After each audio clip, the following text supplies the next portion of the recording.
স্বাগত জানাচ্ছি বিরতিহীন সংবাদ রাত ৯টায় বাংলাদেশে। আপনাদের সাথে আছে আমি মাহমুদা মৌমিতা এবং আমি গোলাম কিবরিয়া। জানাবো শিরোনাম। অভিজিতের খুনিরা দেশে নেই বললেন স্বরাষ্ট্রমন্ত্রী। যুক্তরাষ্ট্রের পুরস্কারের ঘোষণাকে পররাষ্ট্রমন্ত্রীর স্বাগত।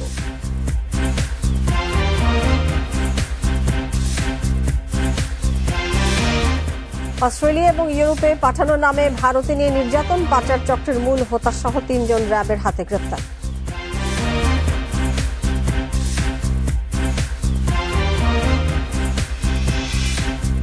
সৌদি দূতাবাসের নামে ভুয়া ওয়েবসাইট খুলে নিয়োগ বাণিজ্য, কয়েক কোটি টাকার প্রতারণা, আটক ৪।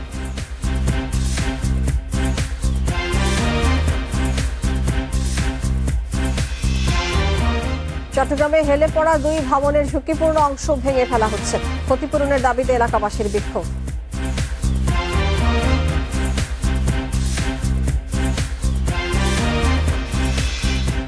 উত্তর পশ্চিমাঞ্চলের ৪ জেলায় শৈত্যপ্রবাহ থাকবে আরো ২ দিন। আগামী সপ্তাহে বাড়তে পারে শীতের প্রকোপ।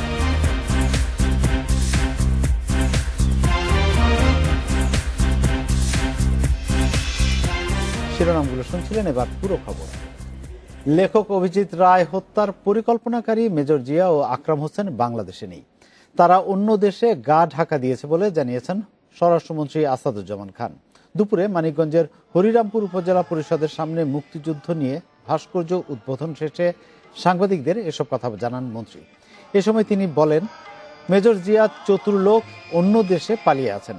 দ্রুত তাদের খুঁজে বের করে রায় কার্যকর করা হবে। পলাতকদের ধরতে আইন শৃঙ্খলা রক্ষাকারী বাহিনী সবসময় কাজ করছে বলেও জানান তিনি।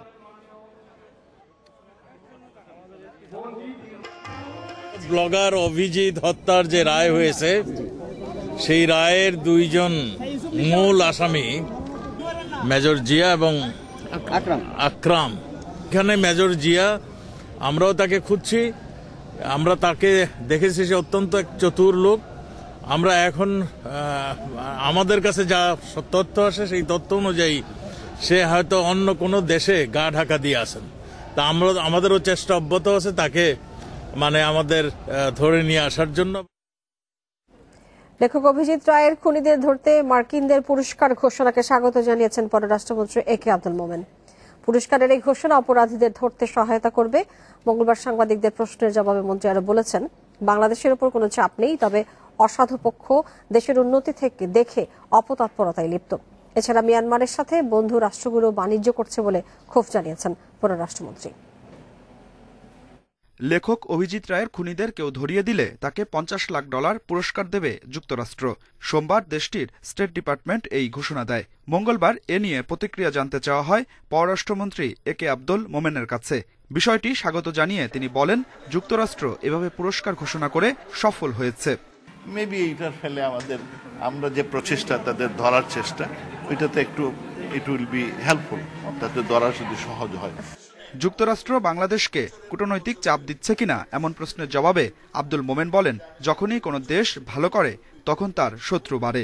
যুক্তরাষ্ট্রকে অসাধু পক্ষ ভুল তথ্য দিচ্ছে বলেও জানান তিনি। বাংলাদেশ তো মোটামুটি নিজের উপরে নির্ভরশীল হয়ে যাচ্ছে, এরা এটা পছন্দ করেন না, এবং মেনি অফ দেম পসিবলি ওদের দ্বারা দে আর পেইড ফর অলসো। সুতরাং সমস্যা করেন তারা, তথ্যগুলো ঠিক মতো তারা দেন না, মিথ্যা তথ্য দেন। যেখানে কোনো দেশ উন্নতি করতে থাকে তার শত্রুও বাড়ে, তার উপর চাপও বাড়ে। আপনি যদি আপনার কলিগ থেকে বেটার করেন, দেখবেন আপনার অনেক কলিগই শত্রু হয়ে যাবে।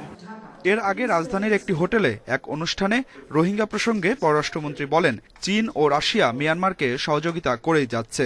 যারা মিয়ানমারের কাছে অস্ত্র বিক্রি করছে তাদের সেটা এখন বন্ধ করা উচিত।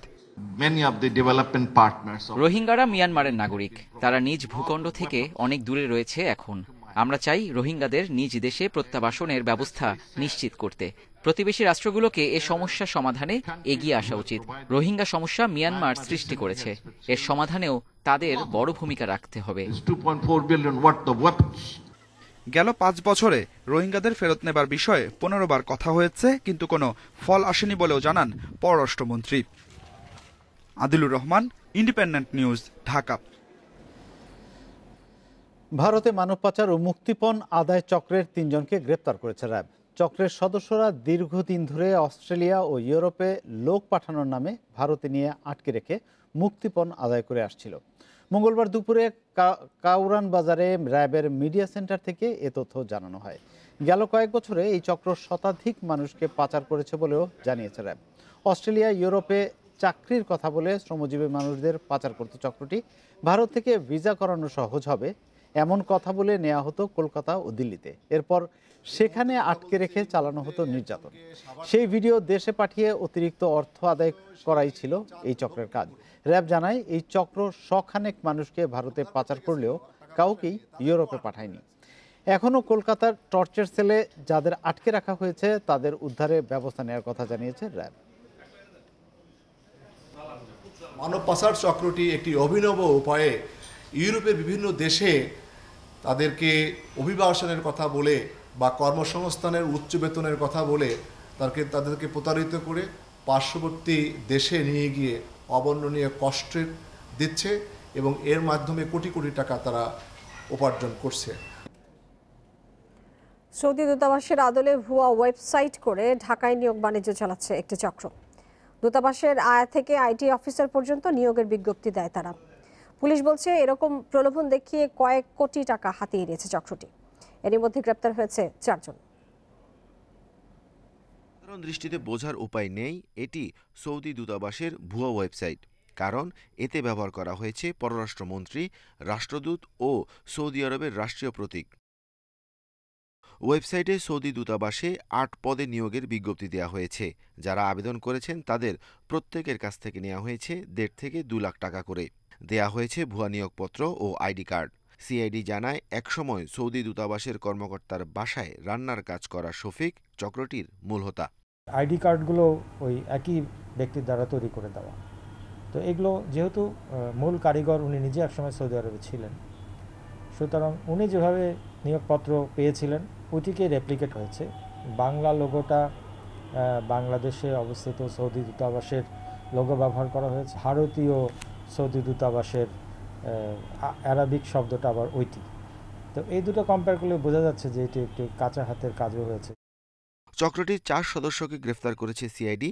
তাদের মধ্যে একজন বিশ্ববিদ্যালয়ের শিক্ষার্থী রয়েছে যে ভুয়া ওয়েবসাইটটি তৈরি করেছে। বাংলাদেশে বিভিন্ন অধস্তন লেভেলের কর্মচারী নিয়োগের বিজ্ঞাপন দিয়ে সেখান থেকে বেশ বড় অঙ্কের টাকা নেওয়া হয়েছে। চক্রটি সৌদি আরবে বাংলাদেশ দূতাবাসের নামেও একটি ভুয়া ওয়েবসাইট করার পরিকল্পনা করছিল।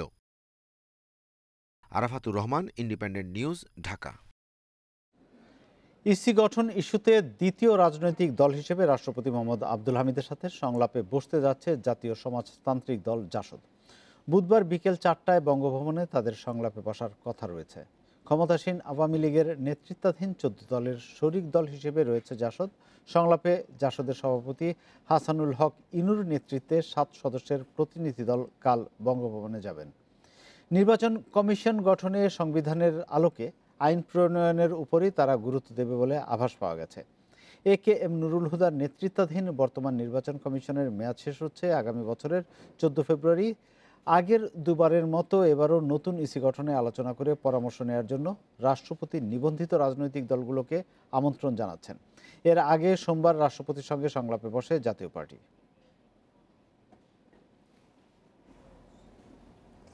নির্বাচন নিয়ে রাষ্ট্রপতির সঙ্গে সংলাপের যোগ দেওয়ার জন্য আমন্ত্রণ পেলে সংলাপে যাওয়ার বিষয়ে বিএনপি সিদ্ধান্ত পরে নেবে বলে জানিয়েছেন বিএনপি মহাসচিব মির্জা ফখরুল ইসলাম আলমগীর। মঙ্গলবার সন্ধ্যায় রাজধানীর বনানী কবরস্থান এলাকায় দরিদ্রদের মাঝে শীত বস্ত্র বিতরণের সময় তিনি কথা বলেছেন। আমন্ত্রণ পেলে সংলাপে যাওয়ার বিষয়ে সিদ্ধান্ত। সন্ধ্যায় অসহায় এবং ছিন্নমূল মানুষের মাঝে শীত বস্ত্র বিতরণ করে স্বেচ্ছাসেবী সংগঠন অর্পণ বাংলাদেশ। সেখানে উপস্থিত হয়ে বিএনপি মহাসচিব মির্জা ফখরুল ইসলাম আলমগীর শতাধিক মানুষের মাঝে কম্বল বিতরণ করেন। এ সময় রাজনৈতিক দলগুলোর সঙ্গে নির্বাচন নিয়ে রাষ্ট্রপতির চলমান সংলাপে বিএনপির যোগ দেওয়ার বিষয়ে জানতে চাইলে তিনি বলেন, এই সংলাপে যোগ দেওয়ার জন্য এখনো রাষ্ট্রপতির পক্ষ থেকে বিএনপির কাছে কোনো চিঠি আসেনি। আমন্ত্রণ আসলে দলের নীতি নির্ধারণী সভায় আলোচনা করে সিদ্ধান্ত নেওয়া হবে বিএনপি এই সংলাপে যোগ দেবে কিনা।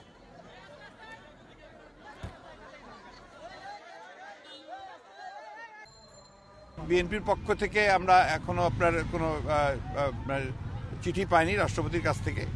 আমাদের সিদ্ধান্ত ছিল যে আমরা কোনো ধরনের নির্বাচন নিয়ে কোনো আলোচনা করব না, কিন্তু এই সিদ্ধান্ত এই সুস্পষ্টভাবে সুনির্দিষ্টভাবে নির্বাচন কমিশনের ব্যাপারে আমাদের কাছে এখনো কোনো চিঠি আসেনি, শুধু আমরা সেই সিদ্ধান্ত ওইভাবে আমরা এখনো নেইনি।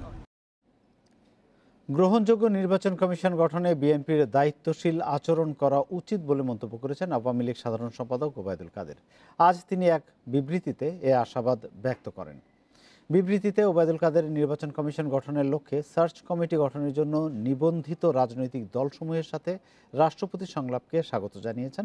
সংলাপে অংশ নেওয়া রাজনৈতিক দলগুলোকে একটি শক্তিশালী নিরপেক্ষ নির্বাচন কমিশন গঠনে দায়িত্বশীল ভূমিকা পালনের আহ্বান জানান। বলেন, বিএনপি নির্বাচন, সংবিধান ও প্রচলিত গণতান্ত্রিক রীতিনীতিতে বিশ্বাস করে না। তারা হত্যা, কু, ষড়যন্ত্রের মাধ্যমে ক্ষমতা দখল করতে চায়। বলেন, বাংলাদেশের মানুষ সাদেক আলী আজিজ মার্কা নির্বাচন কমিশন গঠনের কথা ভুলে যায়নি।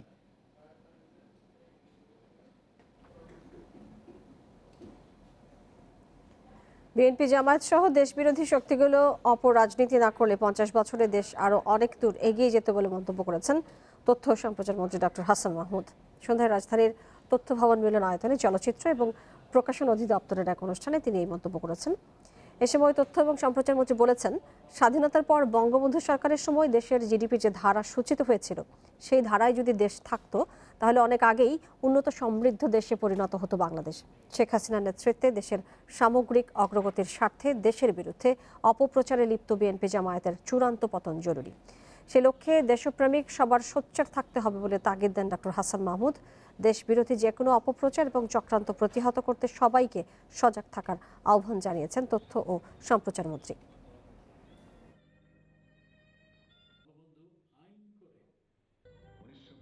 বিএনপি যদি নেতিবাচক রাজনীতি না করত, এই সন্ত্রাস আশ্রয়ী এবং প্রতিহিংসার রাজনীতি না করত, দেশ বিরোধী অপপ্রচার যদি বিদেশে না চালাতো, দেশ বিরোধী ষড়যন্ত্র যদি না করত, 50 বছরে বাংলাদেশ আরো বহুদূর এগিয়ে যেত। তাই দেশকে যদি আরো এগিয়ে নিয়ে যেতে হয়, স্বপ্নের ঠিকানায় পৌঁছাতে হয়, তাহলে এই অপশক্তির চূড়ান্ত পতন হওয়া প্রয়োজন। আগামী বছরের মধ্যেই নির্বাচন কমিশন আইন প্রণয়ন সম্ভব হবে বলে মন্তব্য করেছেন আওয়ামী লীগের যুগ্ম সাধারণ সম্পাদক মাহবুবুল আলম হানিফ।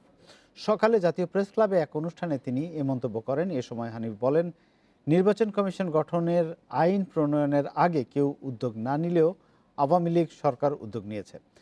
বিএনপিকে বিভ্রান্তি ছড়ানো বাদ দিয়ে রাষ্ট্রপতির সংলাপে অংশ নিয়ে দলের মতামত তুলে ধরার পরামর্শও দেন এ আওয়ামী লীগ নেতা। রাষ্ট্র কমিশনের কারণে হয়তো আমরা নির্বাচন কমিশন আইনটা আমরা এখনো গঠন করতে পারি নাই, তারপরে এটা উদ্যোগ নেওয়া হয়েছে, প্রক্রিয়া চলছে। আমরা আশা করি আমরা হয়তো আগামী বছর বা আগামী বছরের মধ্যে আমরা নির্বাচন কমিশন আইনটা গঠন করতে পারবো। বিনা ভোটে নির্বাচিত হওয়া ঠেকাতে নির্বাচন প্রক্রিয়ার পরিবর্তন নিয়ে এখন ভাবা প্রয়োজন বলে মন্তব্য করেছেন নির্বাচন কমিশনার মাহবুব তালুকদার। দুপুরে চট্টগ্রাম সার্কিট হাউসে বিভাগীয় আইন শৃঙ্খলা সভায় সাংবাদিকদের তিনি আরো বলেছেন, গণতান্ত্রিক রাষ্ট্র কাঠামোতে বিনা প্রতিদ্বন্দ্বিতা নির্বাচিত হওয়াকে উৎসাহিত করা সমীচীন নয়। রাষ্ট্র কাঠামোতে এই যে বিনা প্রতিদ্বন্দ্বিতায় নির্বাচনকে উৎসাহিত করা, এটা বোধহয় সম্ভব নয়, সমীচীন নয়। আমাদেরকে নতুন করে চিন্তা করতে হবে নির্বাচন প্রক্রিয়া পরিবর্তন করলে এই অবস্থা থেকে আমরা উদ্ধার পেতে পারি কিনা। সেইগুলি আগামীতে যারা আসবেন নির্বাচন কমিশনে, তারা নিশ্চয়ই এই বিষয়গুলো ভেবে দেখবেন। 5 দিনের সফরে মালদ্বীপ যাচ্ছেন প্রধানমন্ত্রী শেখ হাসিনা। আগামীকাল বেলা 12টায় মালের উদ্দেশ্যে ঢাকা ত্যাগ করবেন তিনি। ফিরবেন 27 ডিসেম্বর। মালেতে কাল বিকেল 3টায় বিমানবন্দরে মালদ্বীপ সরকারের পক্ষ থেকে শেখ হাসিনাকে অভ্যর্থনা জানাবেন সে দেশের পররাষ্ট্র প্রতিমন্ত্রী। 23 ডিসেম্বর সকালে মালদ্বীপের রাষ্ট্রপতি ইব্রাহিম মোহাম্মদ সালিহ আনুষ্ঠানিকভাবে প্রধানমন্ত্রী শেখ হাসিনাকে স্বাগত জানাবেন এবং এ সময় তাকে গার্ড অফ অনার দেওয়া হবে। পরে প্রধানমন্ত্রীর সঙ্গে মালদ্বীপের প্রেসিডেন্টের দ্বিপক্ষীয় বৈঠক হবে। এরপর দুদেশের মধ্যে স্বাস্থ্য, শিক্ষা, দ্বৈত করারোপ, যুব ও ক্রীড়া বিষয়ে কয়েকটি চুক্তি ও সমঝোতা স্মারক সই হতে পারে। এ সময় প্রতীকীভাবে সামরিক সরঞ্জাম হস্তান্তর করবেন প্রধানমন্ত্রী শেখ হাসিনা। এছাড়া দেশটির প্রধান বিচারপতি ও স্পিকার সাক্ষাৎ করবেন প্রধানমন্ত্রীর সঙ্গে। এছাড়া এই সফরে মালদ্বীপে প্রবাসী বাংলাদেশিদের আয়োজনে নাগরিক সংবর্ধনায় ভার্চুয়ালি যোগ দেওয়ার কথা রয়েছে প্রধানমন্ত্রীর। দেশে করোনায় আরও একজনের মৃত্যু হয়েছে। এ নিয়ে মোট প্রাণহানি হল 28,051 জনের। 849টি ল্যাবে 24 ঘন্টায় 20,909 নমুনা পরীক্ষায় করোনা শনাক্ত হয়েছে 291 জনের। পরীক্ষা বিবেচনায় শনাক্তের হার 1.39%। মঙ্গলবার স্বাস্থ্য অধিদপ্তরের বিজ্ঞপ্তিতে জানানো হয়েছে, দেশে মোট করোনা আক্রান্তের সংখ্যা দাঁড়িয়েছে 15,81,634 জনে। সুস্থ হয়েছেন আরও 264 জন। এরই মোট সুস্থ 15,46,071 জন।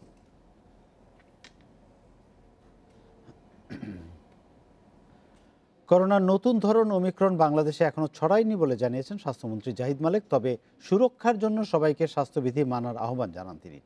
সকালে সচিবালয়ে সাংবাদিকদের প্রশ্নের জবাবে আরও বলেন, এখন পর্যন্ত দেশের 30% মানুষকে টিকার আওতায় আনা হয়েছে।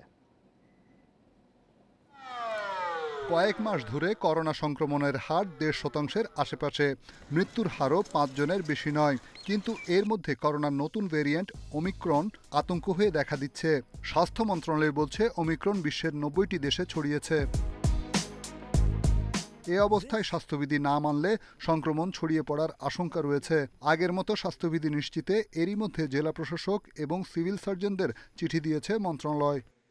আমরা সেই জন্যই সকলকে অনুরোধ করছি যে আমাদের স্বাস্থ্যবিধি মেনে চলতে হবে।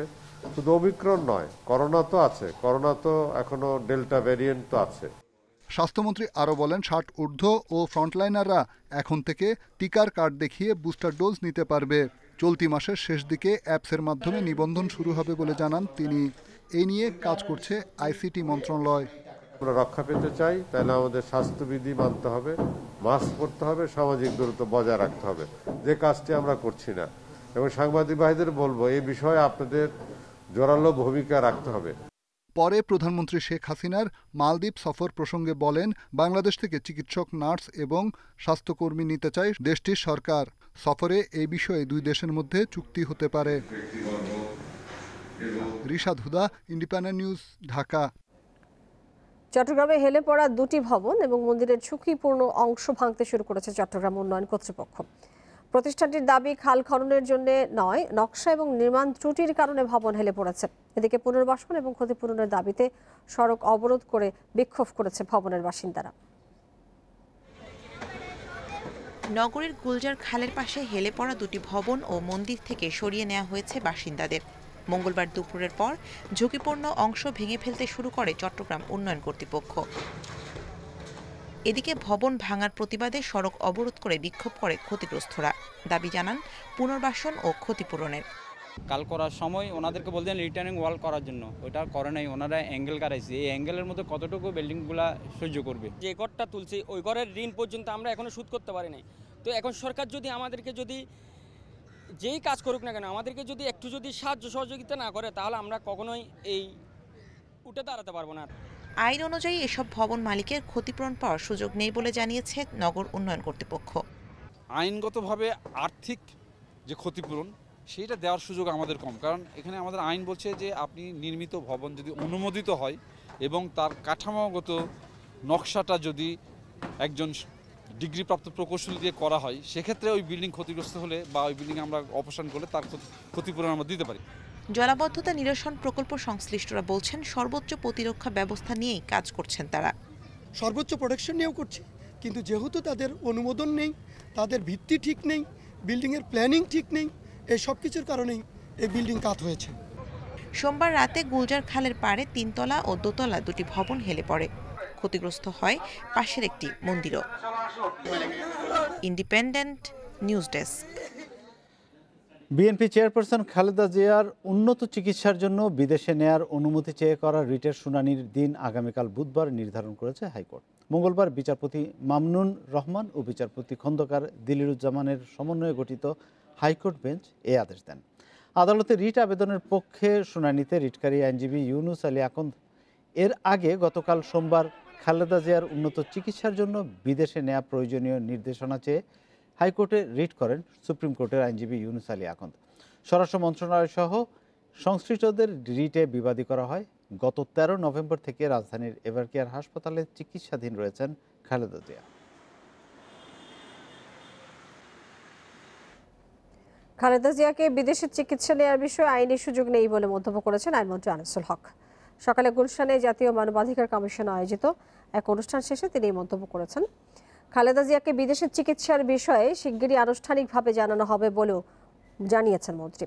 তিনি বলেন, বিএনপিপন্থী আইনজীবীদের একটি দল তার সাথে দেখা করেছেন, তবে তারা খালেদা জিয়াকে বিদেশে পাঠানোর বিষয়ে আইনগত কোনো ভিত্তি দেখাতে পারেননি। এদিকে নির্বাচন কমিশন আইন নিয়ে রাষ্ট্রপতির সিদ্ধান্ত নেবেন উল্লেখ করে মন্ত্রী বলেছেন, রাষ্ট্রপতির সিদ্ধান্তের উপরই আইন করা হবে।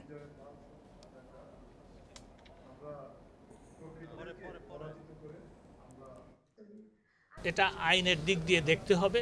তার কারণ হচ্ছে সরকার যখন কোনো পদক্ষেপ নেয়, আরবিট্রারি পদক্ষেপ নেওয়াটা সরকার নিতে পারে না, বরঞ্চ সরকারকে যেই পদক্ষেপ নিতে হয় সেটা আইনি পদক্ষেপ নিতে হয়।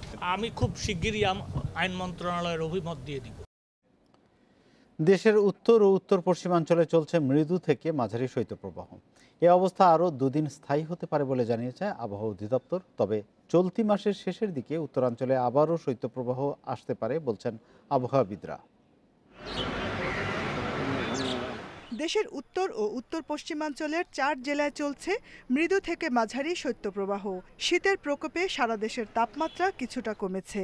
চলমান মৃদু শৈত্যপ্রবাহ আরও 2-1 দিন চলবে বলে জানিয়েছে আবহাওয়া অফিস। শৈত্যপ্রবাহের প্রভাবে সোমবার সকাল থেকে রাজধানীর তাপমাত্রা আগের চেয়ে কমে এসেছে। এতে রাতে ও সকালে অনুভূত হচ্ছে শীত। গত 2 দিন ধরে যে ঢাকার টেম্পারেচার কিছুটা কম, তো এটার কারণে বেশ উপভোগ করছি। এখন বাইরে বের হলে আগের মতো গরম লাগে না। So it's a very good time to B here. নভেম্বরে তো টোটালি ঠান্ডা ছিল না, বাট গত 3-4 দিনের ওয়েদারটা চেঞ্জ হওয়ার কারণে ঠান্ডা ফিলটা হচ্ছে। গত 3-4 দিনের ওয়েদারটা ভালো লাগছে। এদিকে আবহাওয়া অধিদপ্তর জানিয়েছে, চলতি মাসের শেষের দিকে আবারও শীতের প্রকোপ বাড়তে পারে। সারা দেশে যে মৃদু শৈত্যপ্রবাহ চলছে, এটা আগামী 2-3 দিন অব্যাহত থাকবে। কিন্তু ওই যে সামান্য টেম্পারেচার বাড়লো, রাতের তাপমাত্রা সামান্য বাড়লো, কিন্তু এই ঠান্ডার অনুভূতিটা প্রকটই থাকবে। বিশেষ করে দেশের উত্তর পশ্চিমাঞ্চল এবং দক্ষিণাঞ্চলে কিছু জায়গায় ভোররাত্রি থেকে সকাল পর্যন্ত ঘন কুয়াশা থাকার সম্ভাবনা রয়েছে। মঙ্গলবার সারা দেশে সর্বনিম্ন তাপমাত্রা রেকর্ড করা হয় তেঁতুলিয়ায় 8.8 ডিগ্রি সেলসিয়াস, সর্বোচ্চ তাপমাত্রা টেকনাফে 28 degree Celsius. Jahanara Parvin, Independent News, Dhaka. এ পর্যায়ে থাকছে খেলার খবর। জানাচ্ছি শিরোনামগুলো। কোনো চাপে নয়, পারিবারিক কারণে ক্রিকেট অপারেশনসের দায়িত্ব ছাড়বেন আকরাম খান। কাল বোর্ড সভাপতির সাথে বৈঠক।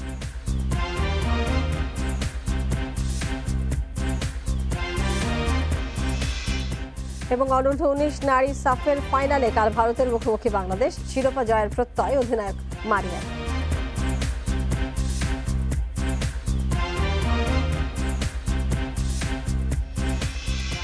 বিসিবি ক্রিকেট অপারেশনসের দায়িত্ব ছাড়ছেন আকরাম খান। কোনো চাপে নয়, পারিবারিক কারণে তার এই সিদ্ধান্ত জানিয়েছেন। আগামীকাল বোর্ড সভাপতি নাজবুল হাসান পাপনের সাথে কথা বলার পর আনুষ্ঠানিক ঘোষণা দেবেন। ক্রিকেট অপারেশনস ছেড়ে দিচ্ছেন আকরাম। সোমবার ফেসবুকে স্ট্যাটাসে সহধর্মিনী সাবিনা আকরাম এমনটাই জানানোর পর থেকেই নাটকীয়তা শুরু। যদিও পরবর্তীতে সেই স্ট্যাটাস সরিয়ে নিয়েছিলেন তিনি।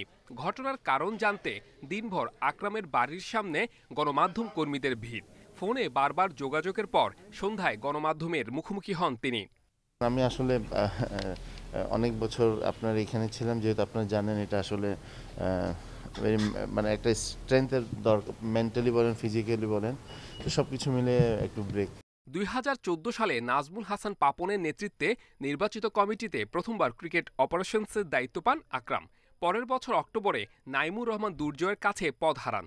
এরপর 2016 ফেব্রুয়ারিতে আবারও বিসিবির সবচেয়ে গুরুত্বপূর্ণ দায়িত্বে ফেরেন আকরাম। সে কারণে বিসিবি বসের সাথে কথা বলে দিতে চান চূড়ান্ত ঘোষণা। গত 8 বছর ক্রিকেট অপারেশন ছিলাম, সো এটা আমরা আমাদের মাননীয় বোর্ড প্রেসিডেন্ট, আমার যে গার্জিয়ান, যেটা গত 8 বছর মনে করেন যার থেকে আমি সবচেয়ে বেশি হেল্প পেয়েছি এই কাজের জন্য। যতগুলাই খারাপ ভালো সময় গিয়েছে সবসময় উনি আমার সাথে ছিলেন। তো ওনার সাথে আমি আলাপ করে আমি হয়তো কালকের মধ্যে আপনাদেরকে আমার ডিসিশনটা আমি জানিয়ে দেব। লম্বা সময় বিসিবির বিভিন্ন গুরুত্বপূর্ণ পদে কাজ করেছেন, চাইলেই কি সরে যাওয়া সম্ভব? বিসিবির সভাপতি থেকে যেতে বললে কি হবে, সেটাই এখন বড় প্রশ্ন। আমাদের ক্রিকেটের অভিভাবক নাজমুল হাসান পাপন, তিনি যদি আপনাকে সিদ্ধান্তের ব্যাপারে পরিবর্তনের পরামর্শ দেন? না, এটা আমি ওনার সাথে আলাপ করে এখন আমি কিছু বলতে চাই না এই ব্যাপারে। Saiful Majumdar, independent news. New Zealand সফরে প্রথমবারের মতো মাঠের অনুশীলন সেরেছে বাংলাদেশ ক্রিকেট দল। কোয়ারেন্টিন থেকে মুক্তি মেলার একদিন পর লিঙ্কন ইউনিভার্সিটি মাঠে ব্যাট বলের প্রস্তুতিতে লম্বা সময় কাটিয়েছে মুমিনুলের দল। অল্প সময়ে কন্ডিশনের সাথে মানিয়ে নেবে দল, বিশ্বাস হেড কোচ রাসেল ডমিঙ্গোর। অবশেষে মিলেছে মুক্তি। নিউজিল্যান্ডে পা রাখার 12তম দিনে খোলা আকাশের নিচে টাইগারদের প্র্যাকটিসের সুযোগ। মাঝের সময়টুকু নিশ্চয়ই ভুলে যেতে চাইবেন মুমিনুল মুশফিকরা। টেস্ট না খেলেই ফিরতে হয় কিনা সেই ভয়ও গ্রাস করেছিল। লিঙ্কন ইউনিভার্সিটি গ্রাউন্ডে অনুশীলনে চনমনে বাংলাদেশ। মাঠে ফেরার আনন্দ টাইগারদের চোখে মুখে স্পষ্ট। হালকা ওয়ার্ম আপের পর প্রিয় ফুটবলে মনোযোগ সবার। এরপর ব্যাটিং বোলিং অনুশীলন। 11 দিন রুমবন্দি থাকা ছেলেদের জন্য চ্যালেঞ্জিং ছিল। নীল আকাশের নিচে রৌদ্রোজ্জ্বল দিনে অনুশীলনে পূর্ণ মনোযোগ ওদের। এখানে আরো 2 দিন অনুশীলনের পর আমরা যাব প্রথম টেস্টের ভেন্যুতে। নিউজিল্যান্ডে টপ অর্ডার ভালো না করলে রক্ষা নেই। সেটা হলে মিডল অর্ডারের ভরসা মুশফিক ঠিকই দলকে ভালো স্কোর এনে দেবেন। বরাবরের মতো নেট সেশনে তাই মুশফিক বাড়তি সিরিয়াস। তাসকিন শরীফুলদের নিয়ে কাজ করেছেন pace bowling coach Otis Gibson. Taijul Miraj spin জুটিও ঝালিয়ে নিয়েছেন নিজেদের। প্রথম টেস্টের ভেন্যুতে 6 দিন প্রস্তুতির সুযোগ পাবো। এর মধ্যেই নিউজিল্যান্ডের চ্যালেঞ্জ নেওয়ার জন্য তৈরি হতে হবে। নতুন বছরের প্রথম দিনে মাউন্ট মঙ্গানুইয়ে শুরু হবে প্রথম টেস্ট। করোনা আক্রান্ত রঙ্গনা হেরাতকে 30 ডিসেম্বর পর্যন্ত কোয়ারেন্টিনে থাকতে হবে। তারপর জানা যাবে তিনি থাকতে পারবেন কিনা দলের সঙ্গে। Rakibul Hasan, Independent News. অনূর্ধ্ব-19 নারী সাফ ফুটবলের ফাইনালে কাল ভারতের বিপক্ষে লড়বে বাংলাদেশ। প্রতিপক্ষ নিয়ে না ভেবে নিজেদের সেরাটা দেওয়ার প্রত্যয় অধিনায়ক মারিয়া মান্ডার। অন্যদিকে বাংলাদেশকে কঠিন প্রতিপক্ষ মেনে নিয়েই জয়ের লক্ষ্যে নামবে ভারত। কমলাপুর স্টেডিয়ামে ম্যাচ শুরু হবে সন্ধ্যা 6টায়। ট্রফি হাতে দুই দলের অধিনায়ক। গড়নে ছোটখাটো বাংলাদেশ ক্যাপ্টেন মারিয়া মান্ডার কাছে ট্রফির উচ্চতা আর ভার দুটোই হয়তো বেশি, কিন্তু বয়সভিত্তিক ফুটবলের বিভিন্ন পর্যায়ে গোটা 4 ট্রফি হাতে তুলেছেন মারিয়া। ভারত অধিনায়কও যেখানে পিছিয়ে। ম্যাচ ভেন্যু কমলাপুর স্টেডিয়ামে শেষবার নিজেদের ঝালিয়ে নিয়েছেন কোচ গোলাম রব্বানী ছোটনের শিষ্যরা। টুর্নামেন্টে অপরাজিত 4 ম্যাচে 19 গোলের বিপরীতে কোনো গোল হজম না করা আর ভারতের বিপক্ষে জয়ের স্মৃতি, এসব কিছুই বাংলাদেশকে এগিয়ে রাখছে। কিন্তু প্রতিপক্ষ ভারত বলেই সতর্ক বাংলাদেশ। আমরা যা আগে ভুল ত্রুটি করেছি বা যে ভালো কিছু করেছি সব কিছুই আমরা মিলে প্রিপারেশন নিয়েছি যে আমাদের ফাইনালে যে আমরা ভালো কিছু করব এবং ফাইট করব তাদের সাথে। যেহেতু ফাইনাল এবং প্রতিপক্ষ আপনার ইন্ডিয়া, অবশ্যই আমরা জানি যে ইন্ডিয়া একটা শক্তিশালী দল, তো তাদের আরো উন্নতি ঘটাতে হবে এবং আমি আশা করি এবং আমার বিশ্বাস আছে যে মেয়েরা সেটা ভালো করবে এবং আমরা আমাদের কাঙ্ক্ষিত লক্ষ্যে পৌঁছে দেবো। 2017 সালে এই কমলাপুর স্টেডিয়ামেই অনূর্ধ্ব-19 সাফের ফাইনালে ভারতকে হারিয়ে ট্রফি জিতেছিল বাংলাদেশ। রিপা, আফিদা, ঋতুপর্ণাদের ফর্ম আবারও তেমন কিছুরই ইঙ্গিত দিচ্ছে। এর আগেও তো আমরা সেম মাঠে ফাইনাল খেলছি, প্রতিপক্ষ ইন্ডিয়া টিম ছিল, তো এবারও আমাদের প্রতিপক্ষ ইন্ডিয়া। তো আমাদের প্রতিটা প্লেয়ারই ওই আগের এক্সপিরিয়েন্স আছে। অন্যদিকে প্রিয়াঙ্কা দেবী, নিতু লিন্ডা ভারতকে রেখেছেন সাফল্যের পথে। যদিও বাংলাদেশকে হারানো সহজ হবে না জানা আছে ভারত অধিনায়কের। অসাধারণ, গোলকিপারের কোনো সুযোগ ছিল না। বাংলাদেশ সব ক্ষেত্রেই ভালো, নিজেদের মাঠে তারা বেশ শক্তিশালী, তবে আমরাও জয়ের জন্যই মাঠে নামব। রাউন্ড রবিন লিগে ভারতের বিপক্ষে 1 গোলে জয় পেয়েছিল বাংলাদেশ। 3 বছর আগে অনূর্ধ্ব-18 সাফ জিতে এমনই এক ট্রফি উঁচিয়ে ধরেছিল বাংলাদেশের মেয়েরা। আবারও সেই সুযোগ ঘরের মাঠে এবার ভারতকে হারিয়ে শিরোপা উৎসবে মাততে চায় বাংলাদেশ। Abidur Rahman, Independent News, Dhaka. লা লিগায় সেভিয়ার মুখোমুখি হবে বার্সেলোনা। ম্যাচ শুরু বাংলাদেশ সময় রাত 2টায়। টানা 3 জয়ে আত্মবিশ্বাসী সেভিয়া, রকিটিচ, ওকাম্পোসরা ঘরের মাঠে বার্সার শক্ত পরীক্ষা নেবে নিঃসন্দেহে। চোট কাটিয়ে রাফা মিরের অন্তর্ভুক্তিতে আক্রমণের শক্তি বাড়বে স্বাগতিকদের। বিপরীতে 4 ম্যাচ পর জয় পেয়েছে বার্সেলোনা। ছন্দ ধরে রাখতে গাভি, কুতিনিও, গঞ্জালেসদের উপর ভরসা কোচের। সাম্প্রতিক ফর্মে পিছিয়ে থাকলেও দু দলের সবশেষ 5 দেখায় দাপট বার্সার। 2 জয়ের বিপরীতে 2 ড্র ও 1 হার কাতালানদের। এদিকে রাত 1:45 সেরিয়াতে ইউভেন্টাস লড়বে কালিয়ারির বিপক্ষে। জয় ধরে রেখে শীর্ষ 5-এ জায়গা করে নেওয়ার সুযোগ ইউভেদের সামনে।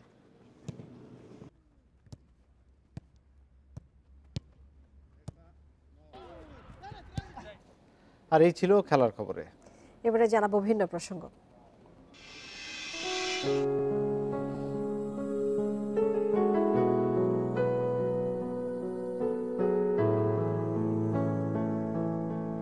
একশো 9 বছর আগে ডুবে যাওয়া টাইটানিক জাহাজের ধ্বংসাবশেষ এবং যাত্রীদের ব্যবহৃত জিনিসপত্র নিয়ে প্রদর্শনী চলছে লন্ডনে। প্রদর্শনীর এক প্রান্তকে সাজানো হয়েছে ঐতিহাসিক জাহাজটির করিডোর এবং ক্যাবিনের আদলে। স্থানটি পরিণত হয়েছে দর্শনার্থীদের আকর্ষণের কেন্দ্রে।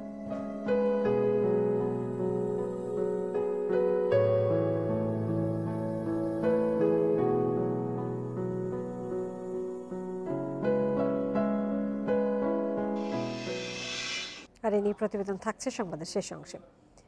স্বাধীন বাংলা বেতার কেন্দ্রের শব্দ সৈনিক বীর মুক্তিযোদ্ধা শহীদ জায়া বেগম মুশতারি শফিকে শ্রদ্ধা জানিয়েছেন সর্বস্তরের মানুষ। কেন্দ্রের শহীদ মিনারে তার মরদেহ নেওয়া হলে ফুলেল শ্রদ্ধা জানিয়েছেন সবাই।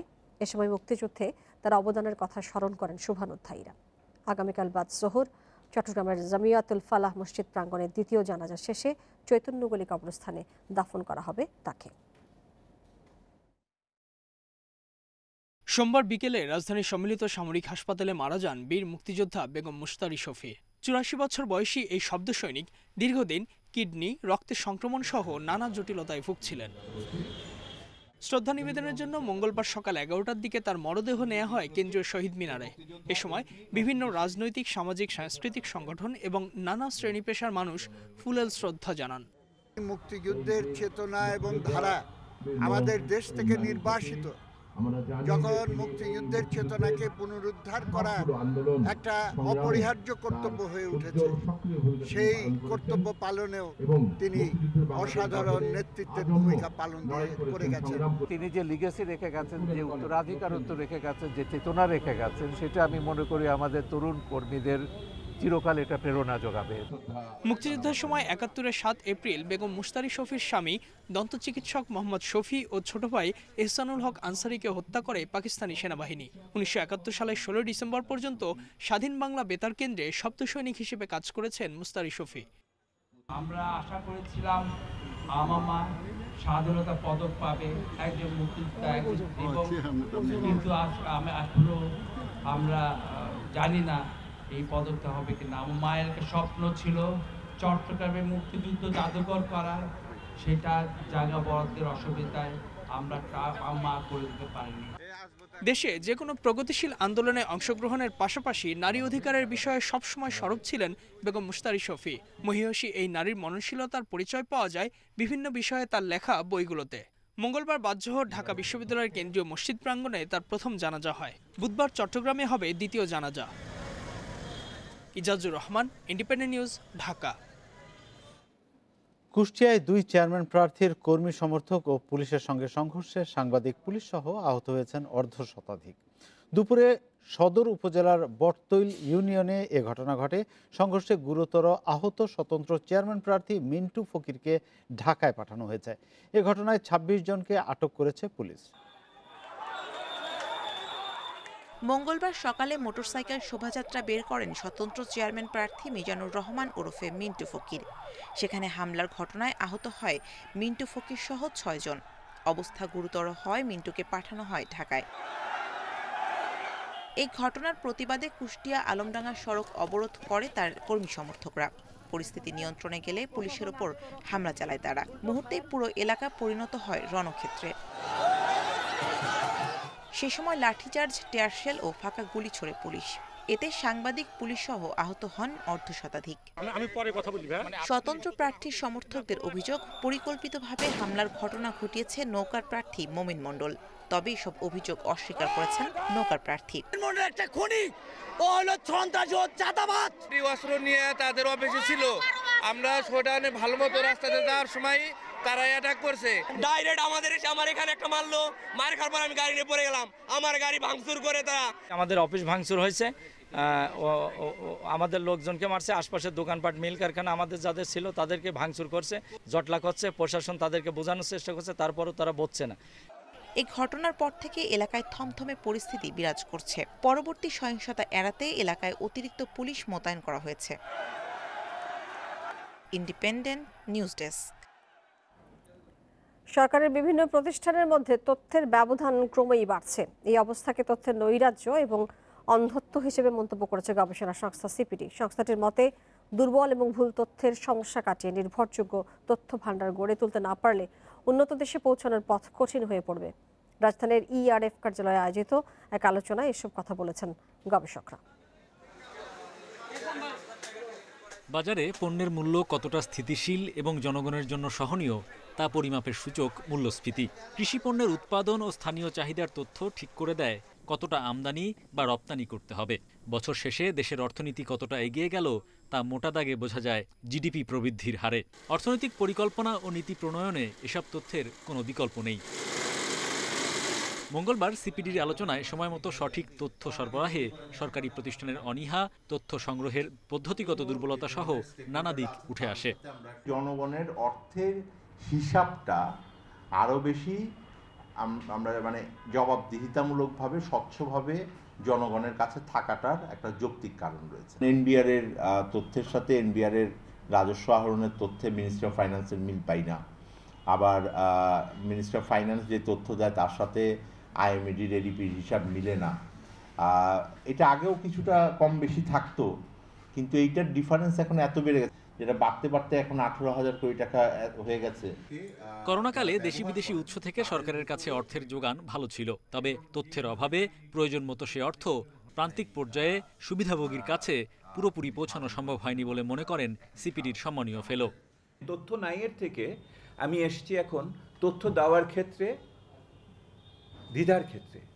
কিন্তু আমি আপনাদের দুঃখের সাথে বলি, আমাদের দেশে এই মুহূর্তে একটা তথ্যের ক্ষেত্রে একটা অন্ধত্ব বিরাজ করছে। যদি 2040-41 সালে যদি উন্নত দেশে হতে হয়, তার সাথে এই তথ্যের ক্ষেত্রে অন্ধত্ব যায় না। উন্নয়নশীল দেশে উত্তরণের পর মানসম্পন্ন তথ্যের গুরুত্ব বহুগুণে বাড়বে বলে মনে করেন আলোচকরা। এই তথ্যটা আমার দরকার। Hari Saha, independent News, Dhaka. ফিলিপাইনের সুপার টাইফুন রাই আঘাত হানার পঞ্চম দিনে মৃতের সংখ্যা বেড়ে 375 জনে দাঁড়িয়েছে। বিভিন্ন শহরে আহত হয়েছেন অন্তত 515 জন। পুলিশ জানিয়েছে এখনো 56 জন নিখোঁজ রয়েছে। সুপার টাইফুন রাই আঘাত হানার 5 দিন পেরুলেও এখনও বেড়েই চলেছে প্রাণহানির সংখ্যা। লণ্ডভণ্ড হয়ে গেছে উপকূলীয় এলাকা, দুর্গত এলাকার সাথে যোগাযোগ বিচ্ছিন্ন হয়ে পড়েছে, ব্যাহত হচ্ছে উদ্ধার কাজ ও ত্রাণ তৎপরতা। ফিলিপাইনের দুর্যোগ ব্যবস্থাপনা বিভাগ জানিয়েছে ক্ষতিগ্রস্ত অঞ্চলগুলো থেকে এখন পর্যন্ত 5,000 মানুষকে উদ্ধার করা হয়েছে। অন্যদিকে মোট 6 রাজ্যে বাস্তুহীনের সংখ্যা 4 লাখ ছাড়িয়েছে। ঘূর্ণিঝড়ের গতিপথে থাকা অন্তত 3,800 বাড়িঘর বিধ্বস্ত হয়েছে। উত্তর মিন্দানাও রাজ্যে ক্ষয়ক্ষতির পরিমাণ $1,20,000 মার্কিন ছাড়িয়েছে।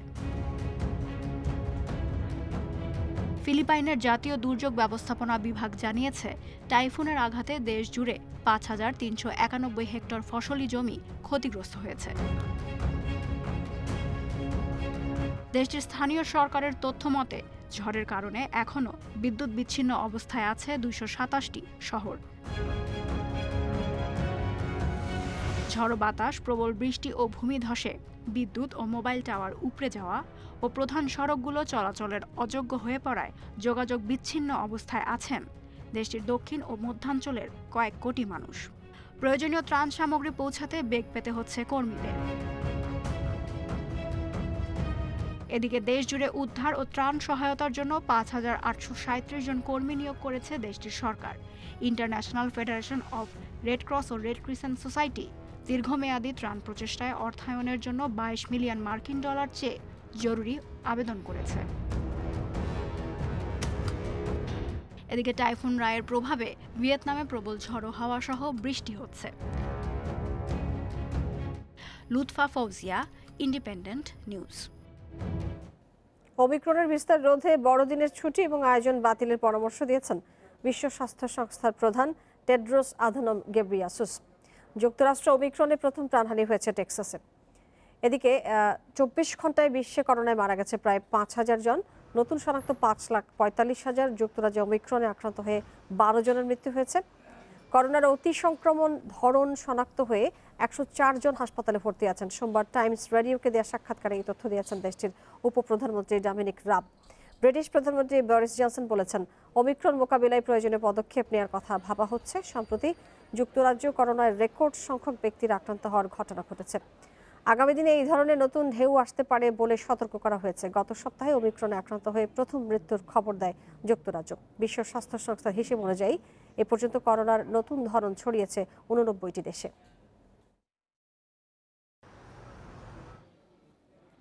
কলকাতার পৌরসভা নির্বাচনে বিটপুল ভোটে জয় পেয়েছে তৃণমূল কংগ্রেস। ১৪৪টি আসনের মধ্যে ১৩৪টিতে জয় পেয়েছে তারা। এদিকে মাত্র ৫টিতে জয় পেয়েছে বিজেপি। জয়ের পর টুইট করে প্রার্থীদের অভিনন্দন জানিয়েছেন পশ্চিমবঙ্গের মুখ্যমন্ত্রী মমতা বন্দ্যোপাধ্যায়। পরিশ্রম ও কৃতজ্ঞতার সঙ্গে মানুষের সেবা করার পরামর্শ দেন তিনি। এদিকে ৭৩ নম্বর ওয়ার্ড থেকে ৬,০০০-এর বেশি ভোটে জয় পেয়েছেন মমতার ভাইয়ের স্ত্রী কাজরি বন্দ্যোপাধ্যায়। জয়ী কাউন্সিলরদের নিয়ে ২৩ ডিসেম্বর বৈঠকে বসবেন মমতা। ওই বৈঠকেই ঠিক হবে মেয়রের নাম। লন্ডনে শুরু হয়েছে টাইটানিক জাহাজের ধ্বংসাবশেষ এবং যাত্রীদের ব্যবহৃত জিনিসপত্র নিয়ে প্রদর্শনী। প্রদর্শনীর এক প্রান্তকে সাজানো হয়েছে টাইটানিকের করিডোর এবং কেবিনের আদলে, যা পরিণত হয়েছে দর্শনার্থীদের আকর্ষণের কেন্দ্রে। টাইটানিক স্বপ্নের এক জাহাজ, যার নির্মাতারা দাবি করেছিলেন এটিকে কখনো ডুববে না। তবে জাহাজটি ডুবেছে প্রথম যাত্রাতেই, আর সাগরে প্রাণ গেছে ১৫০০ যাত্রীর। টাইটানিক নির্মাণের শুরু থেকেই জাহাজটি ছিল সবার আগ্রহের কেন্দ্রে। শত বছর পরও আলোচিত টাইটানিকের কাহিনী। জাহাজ ডুবির ঘটনায় বেঁচে যাওয়া এবং মৃত যাত্রীদের ব্যবহৃত জিনিসপত্রের পাশাপাশি জাহাজের ধ্বংসাবশেষ নিয়ে লন্ডনে শুরু হয়েছে প্রদর্শনী। ২০০-র কাছাকাছি এমন কিছু ধ্বংসাবশেষও আছে যা আগে কখনো প্রদর্শিত হয়নি। এমন অনেক কিছুই আছে যা আগে কখনো প্রদর্শিত হয়নি, যেমন টাইটানিকের যাত্রীর একটি ডায়েরি, যাতে শেষ লেখা ছিল ১৪ এপ্রিল টাইটানিক ডোবার দিন। ছোট্ট একটি মেয়ের এক জোড়া জুতা, যেই মেয়েকে বাঁচাতে লাইফ বোটে ছুড়ে দিয়েছিল তার বাবা।